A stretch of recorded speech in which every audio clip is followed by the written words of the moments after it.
ওই সামের মাথায় মোহর চূড়া গায়ের মাথায় বেনি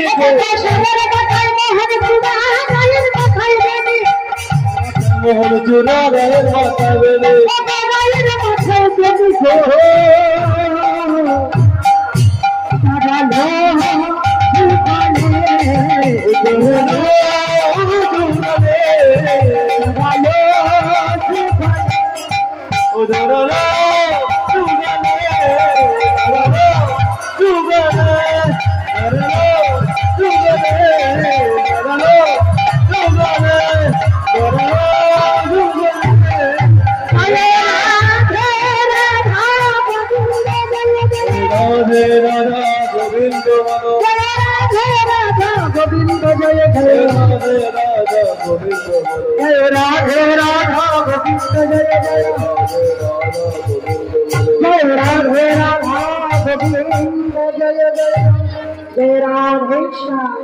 राधा रानी की श्याम सुंदर की अष्ट सखी की भक्त मंडल की हरि रसोड़ की ग्रामवासी वृंदों की इनका ही गौर प्रमाण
এটা কি বাতাসের দোকান দেবে তো আজকে এরা।